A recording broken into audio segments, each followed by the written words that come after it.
LSM dalam program penanggulangan kanker. Jadi untuk menyingkat waktu, kami langsung mulai saja. Saya hanya ingin mengajak para peserta untuk mulai dan kita akan kembali melihat kondisi kanker payudara, kanker di Indonesia. Tadi Pak Dokter dari Puskesmas Manggar sudah menyampaikan tentang lebih, kalau saya mengikuti lebih kepada upaya untuk kanker serviks ya. Dan di sini kami mendapat kesempatan untuk kanker payudara. Kalau kita melihat data Global Can tahun 2018, bahwa di situ disebut epidemiologi kanker di Indonesia, urutan pertama yang terbanyak adalah kanker payudara. Itu di breast, ada tulisannya, kemudian baru diikuti oleh kanker uterus, ya, cervix ya, di bawahnya lagi. Artinya bahwa memang kanker payudara ini menempati posisi tertinggi. Apakah untuk seluruh jenis kanker yang ada di Indonesia, apakah dia laki ataupun perempuan dari semua umur. Yang memprihatinkan lagi adalah bahwa urutan kedua penyebab kematian terbanyak.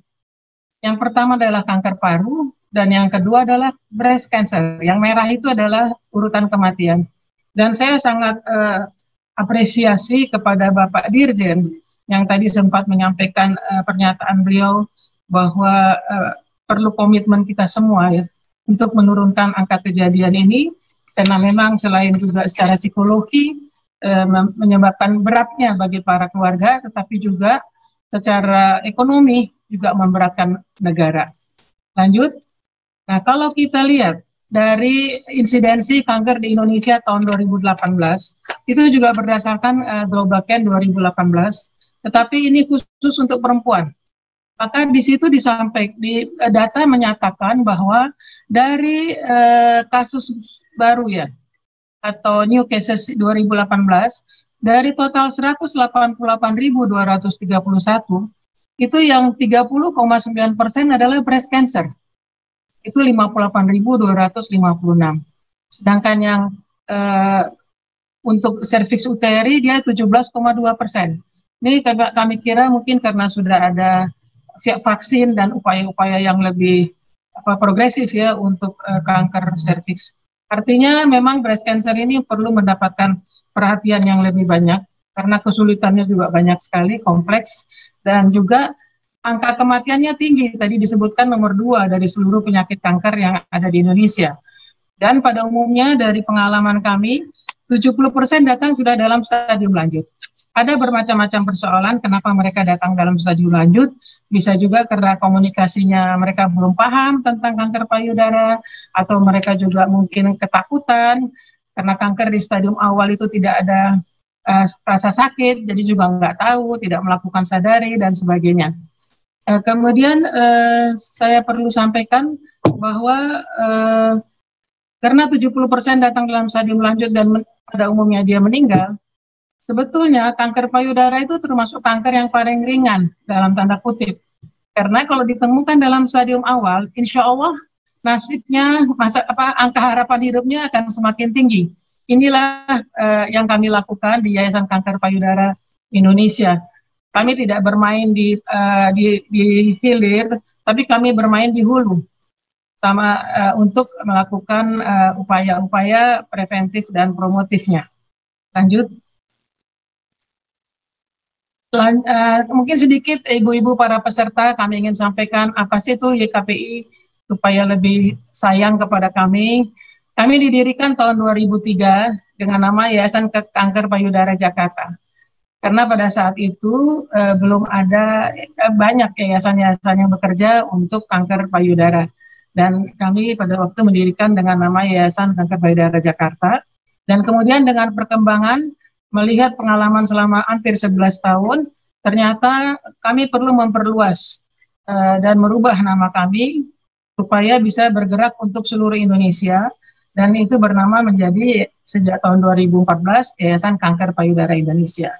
Dan keinginan kami sebagai mitra pemerintah, karena memang untuk yayasan ini hanya pengabdian ya, kami betul-betul ingin menjadi warga negara yang berbuat untuk kepentingan bangsa dan negara, khususnya di bidang kesehatan. Dan visi-visi kami adalah bagaimana Indonesia bebas kanker payudara stadium lanjut. Mimpinya mudah-mudahan tahun 2030 ini bisa kita wujudkan. Tetapi kalau ada pun kanker payudara, kita berharap itu adalah di stadium awal, karena harapan hidupnya akan semakin tinggi, kemudian biayanya juga akan semakin murah, secara psikologi keluarga juga menjadi lebih aman, bisa terus bersama dengan ibunya, seperti itu. Walaupun kanker payudara juga bisa terjadi pada laki-laki. Lanjut. Sedikit lagi kami ingin mengenalkan pendiri Yayasan YKPI ini adalah yang pertama saya sendiri, Linda Agung Gumelar. Saya seorang survivor. Saya tahun 1996 terdiagnosa kanker payudara, dan pada saat itu masih bisik-bisik semua orang kalau bicara kanker payudara. Namun alhamdulillah melalui pengobatan medis kami dapat melalui masa-masa sulit itu, karena pada waktu itu masih di stadium 0 tapi jenis kanker yang ganas. Dan saya ditemukan kiri kanan. Kemudian yang kedua adalah Ibu Tati Hendro Priyono. Beliau adalah seorang relawan yang mempunyai perhatian sangat besar untuk masalah-masalah kesehatan khususnya. Kemudian pendiri yang lain adalah Ibu Rima Melati Tumbuhan. Mungkin teman-teman semua sudah tahu, beliau adalah ikon untuk breast cancer di Indonesia. Kemudian ada Ibu Andi Endiartono Sutarto. Beliau adalah survivor kanker payudara juga. Dan alhamdulillah sampai sekarang bisa masih bersama-sama dengan YKPI. Dan ada satu lagi pendirinya adalah almarhum Dr. Sucipto, spesialis bedah, konsultan onkolog. Beliau yang memberikan kita ketemu itu. Kami ingin di stadium awal, beliau juga berpikir bahwa kenapa kok semua datangnya udah 70% stadium lanjut. Jadi kita mempunyai satu pemikiran yang sama. Lanjut. Dan Dr. Sucipto sudah meninggal dunia, sehingga kami sekarang pembina daripada yayasan kami, selain ketiga pendiri itu, ada Dr. Supriyantoro, spesialis paru, Mars, yang mungkin terakhir beliau menjabat sebagai Sekjen di Kementerian Kesehatan.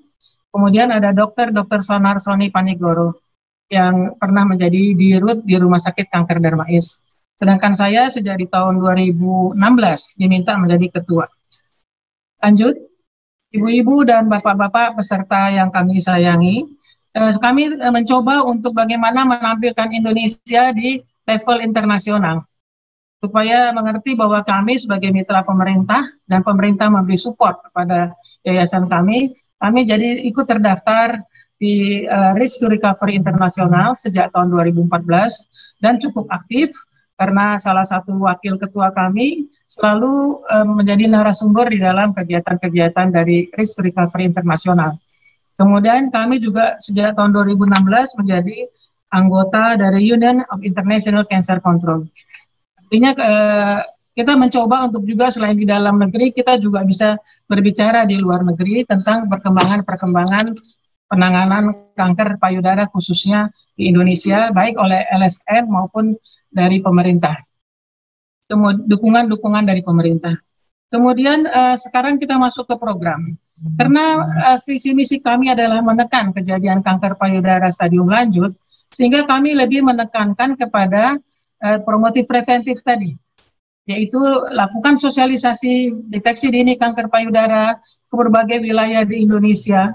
Yang kami datang dengan membawa dokter, dengan membawa tim, yang itu semua atas biaya kami sendiri. Kemudian kita juga bekerja sama di sana dengan organisasi perempuan atau wanita yang ada di sana.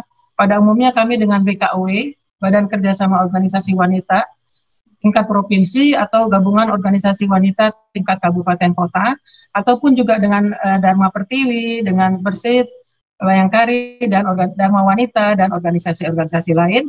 Sehingga kita berharap tokoh-tokoh ini hadir, dan mereka yang meneruskan menjadi programnya dari organisasi tersebut. Jadi satu kali bergerak tetapi mendapatkan banyak agen dalam tanda corong-corong untuk deteksi dini kanker payudara. Kami juga bekerja sama dengan Dinas Kesehatan, juga dengan Sudin Kesehatan setempat. Kami juga masuk ke perguruan tinggi, bekerja sama dengan perguruan tinggi, dengan sekolah menengah atas, pelajar-pelajar, karena kita berharap anak-anak muda ini dari awal sudah memahami tentang pentingnya deteksi dini kanker payudara melalui Sadari. Kemudian kita juga banyak dibantu dan didukung bekerja sama dengan pihak swasta. Karena kami adalah organisasi nirlaba, tanpa dukungan pihak swasta maka akan sulit kami untuk bergerak. Dan yang selanjutnya dalam perjalanan kami ke sosialisasi ini selalu kami lengket atau melekat dengan media cetak dan media elektronik di mana kami berada. Misalnya kami sedang ada di Kupang, kita langsung juga pada waktu kami di sana bicara di radio RRI, di radio setempat, di di televisi lokal dan sebagainya. Dan karena kami membawa dokter bedah onkologi, ada kalanya kita bikin sharing. Malam hari kita mengundang bekerja sama dengan Dinas Kesehatan atau Sudin Kesehatan, mengundang para dokter umum yang baru-baru ada di sana untuk juga sharing tentang kanker payudara, deteksi dininya. Dan tujuan kami adalah bagaimana kita bisa masyarakat bisa menumbuhkan gaya hidup sehat, sesuai juga kita menyampaikan kepada mereka pentingnya berperilaku cerdik. Kemudian bagaimana saya rasa ini sejalan dengan manfaat posbindu di puskesmas ya. Saya sangat tertarik Ibu Cut karena saya baca ada posbindu penyakit tidak menular di puskesmas-puskesmas. Ini suatu hal yang sangat sama sejalan dengan program YKPI karena kan dia yang bergerak adalah masyarakat dan yang disasar juga langsung kelompok masyarakat yang tidak sakit, tapi memberikan edukasi, melihat bagaimana dia punya pengalaman kesehatan untuk bisa dipantau dan dilakukan upaya-upaya supaya mereka tidak terdiagnosa penyakit-penyakit seperti penyakit-penyakit tidak menular. Jadi terima kasih sekali dan saya baca di juklaknya Posbindu terakhir di tahun 2019 itu sudah dimasukkan tentang pentingnya sosialisasi deteksi dini kanker payudara. Karena tadinya itu nggak ada, yang ada sampai serviks saja. Padahal kanker payudara ini yang justru meningkat ya dan nggak ada vaksin. Jadi ini perlu sekali menjadi perhatian kita semua. Kemudian kami juga tujuannya melakukan deteksi dini ke daerah-daerah itu untuk memberikan pengetahuan tentang pentingnya sadari dan sadanis, periksa payudara sendiri dan periksa payudara secara klinis. Dan kita juga mendorong masyarakat untuk konsultasi ke dokter bila ada benjolan. Jadi kita mendorong supaya jangan menggunakan cara-cara yang di luar cara-cara metode-metode medis. Karena ini nanti datangnya ke dokter akhirnya udah dalam stadium lanjut, terlambat lagi. Itu kira-kira, lanjut slide. Dan mungkin secara garis besar inilah berbagai wilayah yang telah kami datangi secara langsung tatap muka dengan upaya-upaya kami bekerja sama dengan pemerintah setempat maupun dengan organisasi perempuan. Lanjut, upaya lain yang kami lakukan untuk menekan kejadian kanker payudara stadium lanjut yaitu kami mempunyai unit mobil mamografi. Yang pertama di tahun 2005 kita punya dengan sistem analog, tapi sejak tahun 2015 kita berganti dengan sistem digital. Ini juga menjadi dan mendapatkan donasi dari pada waktu itu dari Pertamina ya. Jadi juga sesuatu CSR-nya Pertamina. Jadi ini juga menjadi suatu andalan kami dan kami bekerja sama dengan Pusat Rujukan Kanker Nasional Rumah Sakit Kanker Darmais dan puskesmas setempat. Hanya sayangnya belum bisa sampai Bangka Belitung nih Pak Dokter. Baru sekitar Jakarta dan sekitarnya. Izinnya boleh sampai Jawa Barat. Tapi karena mobilnya alatnya besar di dalam tentu kita harus melihat proses perjalanannya. Tapi sudah pernah sampai Banten, Bogor, dan beberapa daerah lain. Tujuannya adalah melakukan pemeriksaan bagi kelompok perempuan di daerah Jakarta dan sekitarnya. Pada saat kami ke puskesmas, itu puskesmas-puskesmas yang menjadi rujukan atau bekerja sama dengan Rumah Sakit Kanker Darmais. Jadi mereka yang menentukan kita harus kemana. Dan di situ kami sangat senang karena banyak bertemu dengan kader-kader posbindu di puskesmas tersebut. Data konkret dari pemeriksaan mamografi UMYKPI ini untuk kami sampaikan sejak 2015 sampai 2020 kami telah memeriksa dan pada umumnya gratis sebanyak 14.635 peserta. Padahal sekali operasional mobil ini juga tidak murah karena mesinnya nggak boleh mati ya, harus menyala terus sepanjang hari 24 jam. Tetapi alhamdulillah dengan trust ya, kepercayaan dari para donatur, dengan akuntabelnya atau transparansi kami, komunikasi juga, akhirnya alhamdulillah sampai dengan hari ini kami masih bisa berjalan. Kemudian hasil tumor jinak dari 14.635 itu terdapat 15,3% adalah tumor jinak dari pemeriksaan mamografi tadi, yaitu sekitar 2.241. Sedangkan hasil curiga ganas adalah sebanyak 1,7%. Kalau saya melihat angka 1,7% ini dibandingkan pada tahun 2005 kami baru mulai melaksanakan mamografi dengan sistem analog hanya untuk Jakarta dan sekitarnya. Kalau dulu masih 1,1%, masih 1% tiap tahun itu.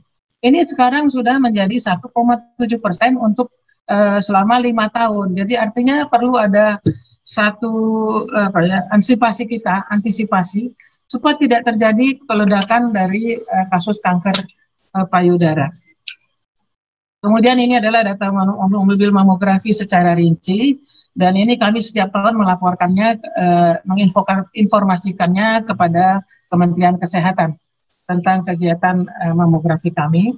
Memang di bulan Juni 2020 kami terpaksa berhenti, Pak Aldrin, karena terjadinya pandemi COVID-19. Jadi kami berhenti. Rencana Bucut, kita September tadinya mau mulai lagi dengan protokol kesehatan.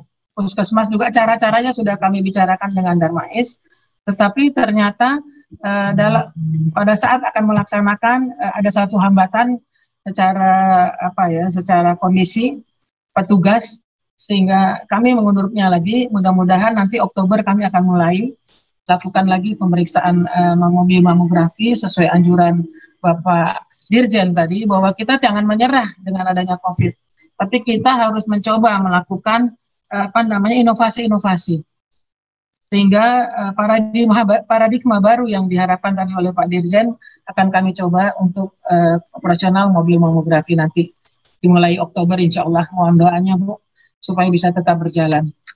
Lanjut, kami selain itu juga melakukan pelatihan yang kami sebut pelatihan TOT sadari. Jadi melatih calon pelatih untuk periksa payudara sendiri untuk masyarakat awam. Karena nggak mungkin juga YKPI datang kemana-mana langsung sampai ke bawah.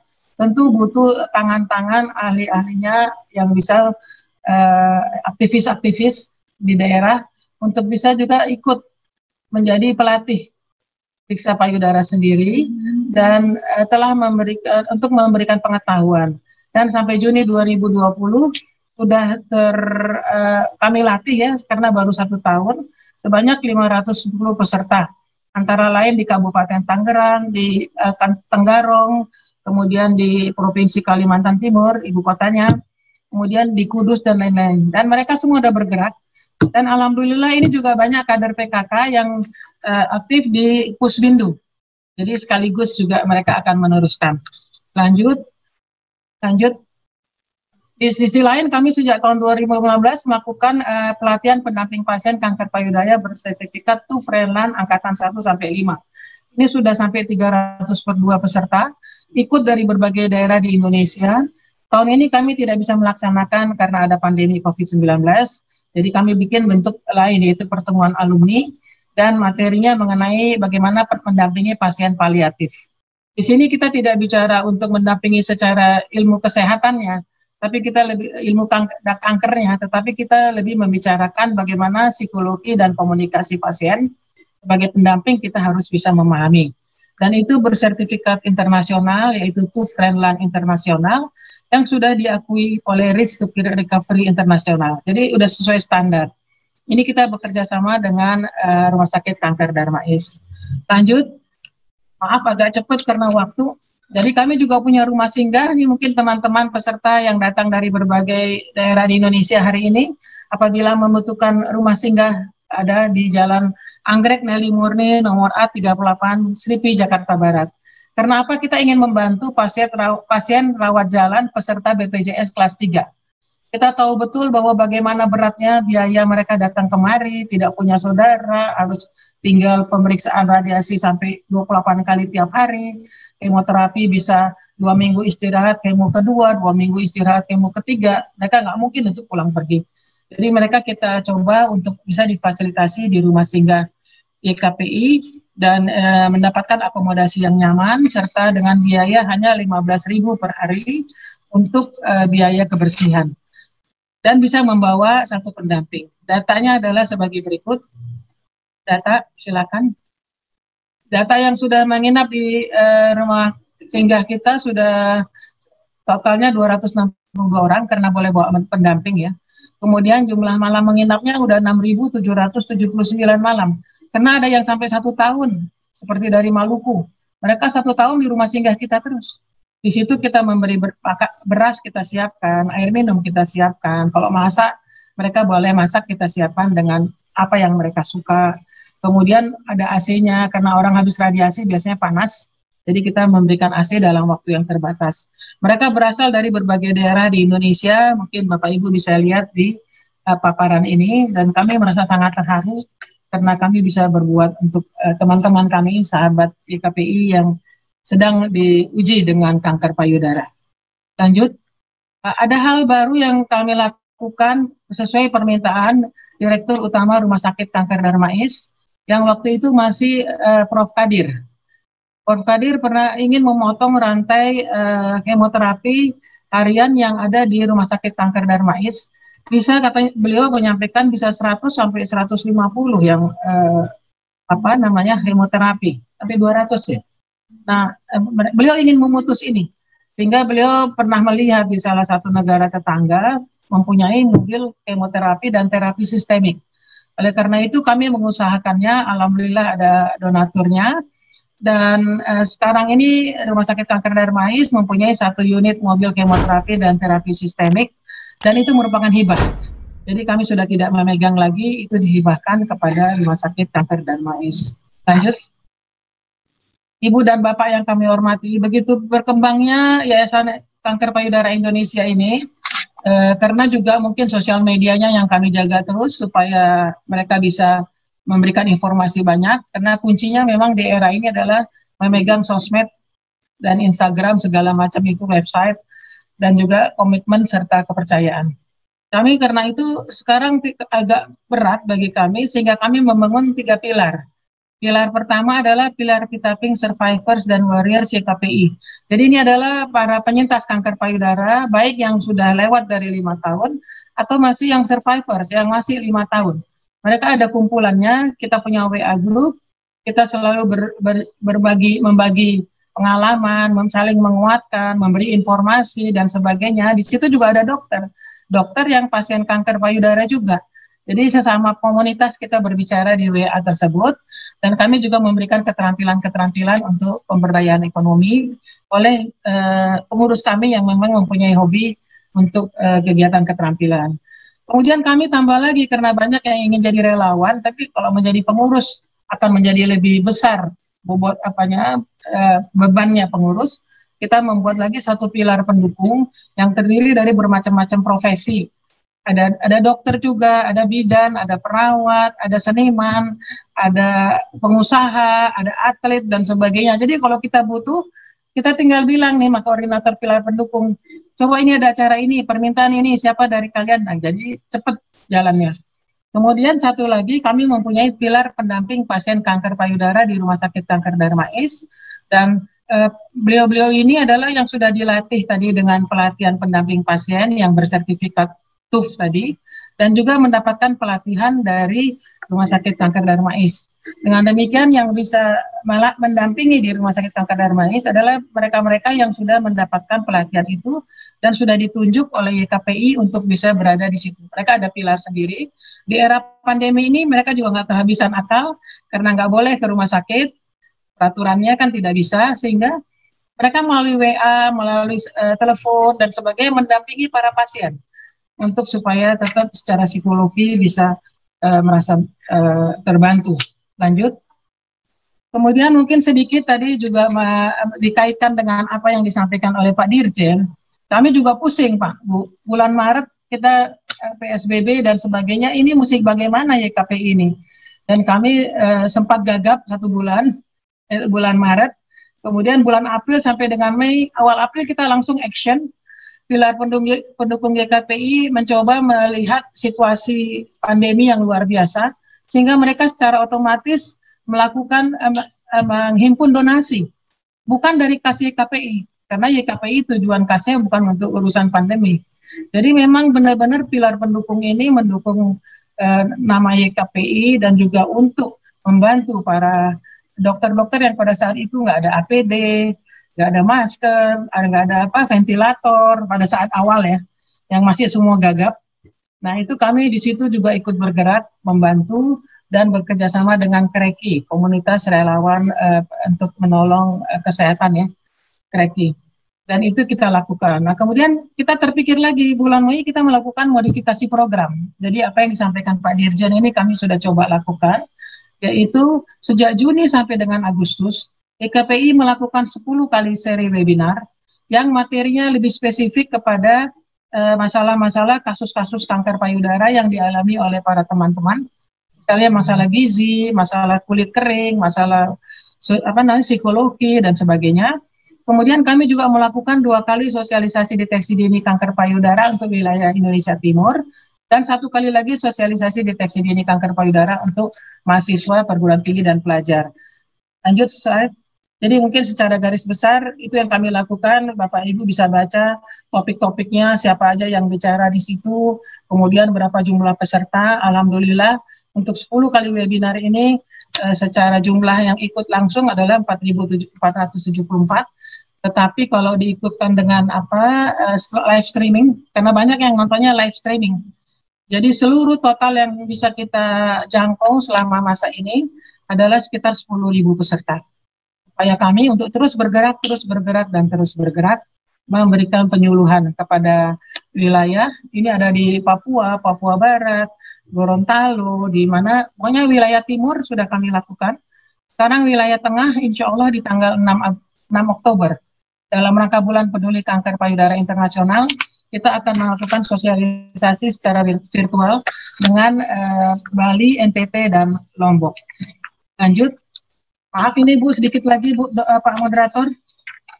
Tantangannya adalah letak geografis Indonesia yang merupakan negara kepulauan dan jumlah penduduk yang besar. Jadi bukan saya nggak mau bilang hambatan, kita harus positif, justru menjadi tantangan yang harus kita bisa atasi. Kemudian keterbatasan informasi masyarakat tentang kanker payudara, sehingga pada umumnya datang ke dokter sudah pada stadium lanjut. Tadi karena informasinya lack of information ya, jadi memang ada satu informasi yang putus ya. Sehingga mereka juga ada ketakutan, nggak ngerti, dan sebagainya. Mereka dulu sempat sih, kalau kita ke daerah yang terpelosok, katanya diguna-guna, kayak gitu-gitu. Stigma-stigma itu juga masih ada. Sehingga ini juga menjadi satu masalah. Terus pengetahuan tentang sadari dan sadanis belum merata.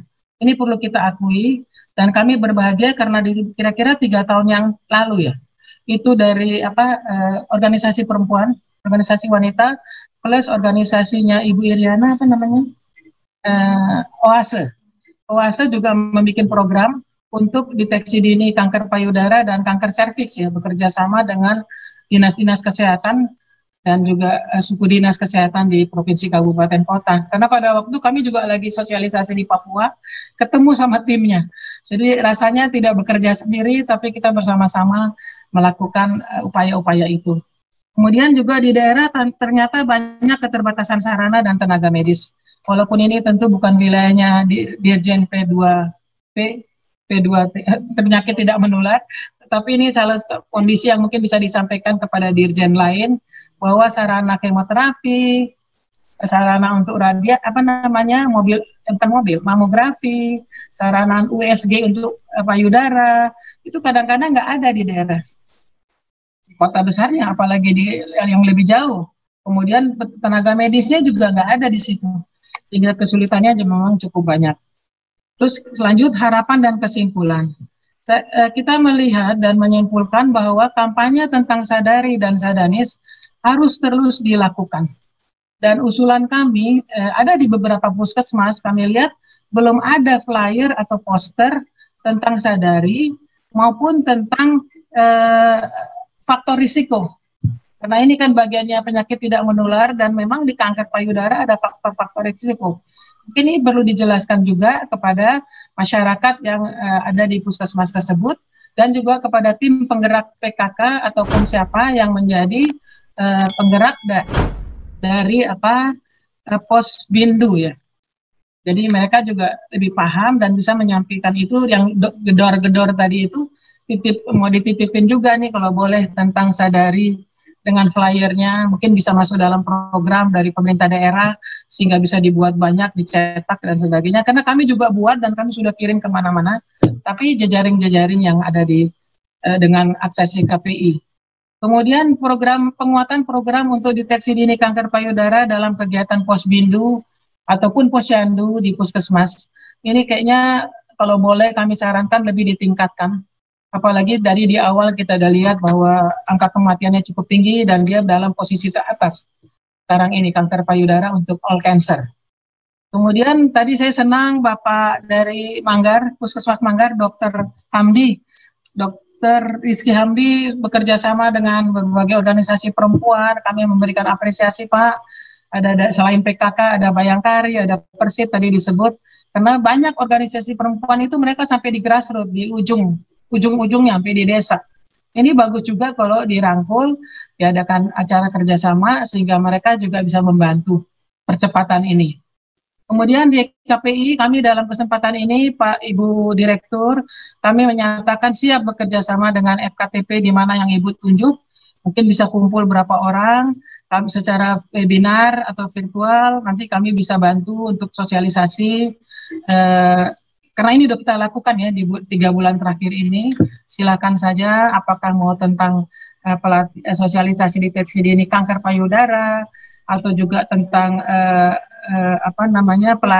pelatihan yang kami punya yang sesuai program kami tadi, kami siap untuk membantu itu. Karena keberadaan YKPI sebagai mitra pemerintah adalah memang itu. Gitu. Kemudian kami juga menyampaikan di sini bahwa 3 pilar pembangunan kesehatan, seperti kita ketahui pembangunan maupun pembangunan kesehatan ada 3 pilar, yaitu pemerintah, masyarakat, dan pihak swasta. Nah, kami YKPI ada di domain masyarakat, LSM. Jadi tentu bekerja sama dengan 3 pilar ini akan bersama-sama kita bisa membuat Indonesia lebih sehat, dan juga visi YKPI insya Allah bisa tercapai. Kami siap Bu untuk bekerja sama, dan memang sekarang ini luar biasa kerjasama antara kedua penyakit tidak menular dengan YKPI. Terima kasih sekali Bu Lucut dan semua Pak Aldrin dan terutama Pak Dirjen. Terima kasih sekali. Sebagai penutup, sebagai organisasi mitra pemerintah, maka arahan dari Kementerian Kesehatan sangat kami perlukan. Saya kira demikian, terima kasih. Wabillahi taufik wal hidayah. Wassalamualaikum warahmatullahi wabarakatuh.